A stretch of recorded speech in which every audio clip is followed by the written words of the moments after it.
Hello friends, स्वागत है आपका मेरे YouTube channel learn with Mahindra के साथ। और आज हम डीआरए के new chapter various types of loan and advances को स्टार्ट करने जा रहे हैं। चलिए आज इस चैप्टर में क्या क्या है हम स्टार्ट करते हैं।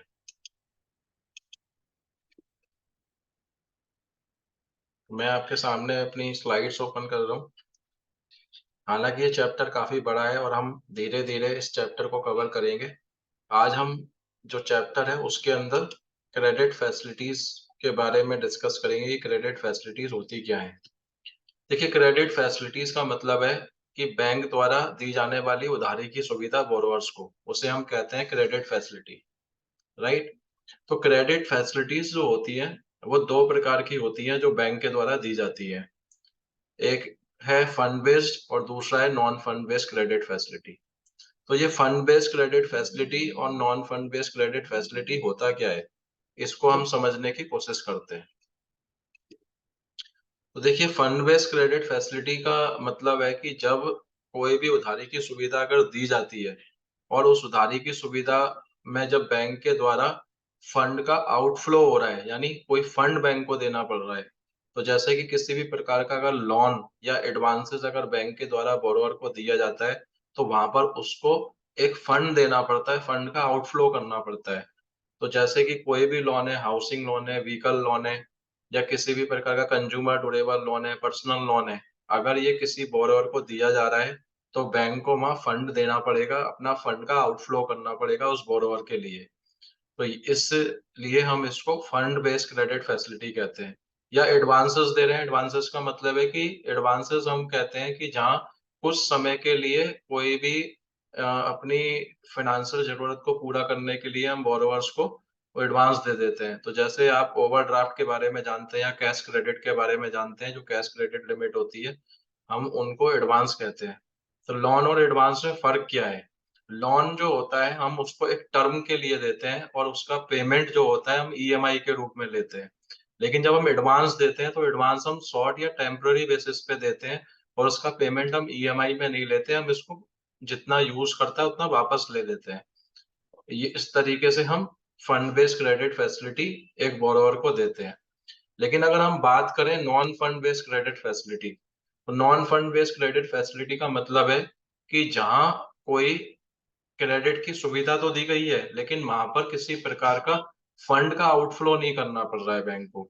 तो ये ज्यादातर कब होता है कि जब कोई बैंक मान लीजिए कि अपने किसी प्रीमियम कस्टमर के लिए किसी थर्ड पार्टी को अपनी गारंटी दे देता है। जैसे कि एग्जांपल के लिए मान लीजिए कि कोई एक उसका कस्टमर है बैंक का, जो कि एक कॉन्ट्रैक्टर है, वो सड़क बनाता है।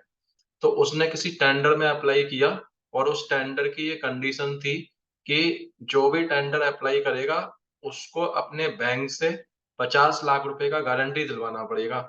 तो मान लीजिए कि बैंक ने क्या किया कि किसी अपने कस्टमर के लिए किसी अथॉरिटी को, जिसने ये टेंडर निकाला था, उस अथॉरिटी को अपने कस्टमर का गारंटी दे दिया कि अगर किसी भी प्रकार का कोई मान लीजिए कि आपको रिस्क हुआ तो इसका जो 50 लाख का भरपाई है वो बैंक करेगा। तो बैंक उसको डॉक्यूमेंट के रूप में उस थर्ड पार्टी को दे देता है अपने कस्टमर की गारंटी लेकर कि अगर किसी भी प्रकार का आपको रिस्क हुआ मेरे कस्टमर की साइड से तो आप इसे प्रेजेंट करिएगा, मैं बिना किसी इफ एंड बट के आपको ये इनकेश कर दूंगा। तो इसे हम कहते हैं बैंक गारंटी। तो इंडिया में इस प्रकार से जो बैंक जब गारंटी देता है अपने किसी कस्टमर के लिए, किसी थर्ड पार्टी को या किसी अथॉरिटी को, तो उसको हम बैंक गारंटी के नाम से जानते हैं। कुछ लोग इसे शॉर्ट में बीजी कहते हैं। लेकिन अगर मान लीजिए कि कोई गारंटी आउट ऑफ कंट्री दी गई है, जैसे कि कुछ लोग एक्सपोर्ट का काम करते हैं, तो वो इस प्रकार अगर एक्सपोर्ट का काम करते हैं तो बाहर की कंट्री में बैंक गारंटी ना चल के लेटर ऑफ क्रेडिट दिया जाता है। तो जब ये दोनों चीजें दी जाती है तो यहाँ पे बैंक को इमीडिएटली किसी फंड का आउटफ्लो करने की जरूरत नहीं पड़ती। ये डिपेंड करता है कि बाद में अगर कोई रिस्क हुआ और किसी पार्टी ने बैंक के सामने वो प्रेजेंट कर दिया, वो बात की बात है, लेकिन इमीडिएटली एट वंस या देना पड़ेगा, ये भी सिचुएशन पे डिपेंड करता है। और बैंक को अपना फंड का आउटफ्लो नहीं करना पड़ रहा है, इसलिए हम इसे non fund based credit facility कहते हैं। लेकिन क्वेश्चन उठता है कि बैंक ऐसा करता क्यों है, उसको क्या फायदा है? देखिए, बैंक हर किसी कस्टमर के लिए बैंक गारंटी नहीं देगा, पहले तो ये हमें क्लियर होना चाहिए। बैंक हमेशा ऐसे कस्टमर की ही गारंटी देगा जिसपे उसको ट्रस्ट हो, जो प्रीमियम हो, जिसका अकाउंट अच्छा होगा, जिसका कोई बिजनेस वॉल्यूम होगा, जिसकी कुछ गुडविल होगी मार्केट के अंदर, ऐसे पर्सन के लिए ही गारंटी देगा बैंक। तो बैंक जब गारंटी देता है ना, तो जितने अमाउंट की गारंटी देता है उसका कुछ परसेंटेज क्या करता है, सर्विस के रूप में चार्ज करता है। तो बैंक को फायदा होता है कि बिना किसी फंड के, अपना आउटफ्लो किए बिना, उसको एक अच्छा इनकम का सोर्स मिल जाता है इससे। इसलिए वो non fund based credit facilities borrower को देता है। तो अगर मान लीजिए कि किसी प्रकार की बैंक गारंटी दी गई और वो बैंक गारंटी किसी थर्ड पार्टी को या किसी अथॉरिटी को बैंक ने अपने बोरोवर के लिए दे दिया, अगर इन केस किसी कोई रिस्क हुआ उस पार्टी को और उसने बैंक में प्रेजेंट कर दिया, तो बैंक को वो पैसा देना पड़ जाएगा।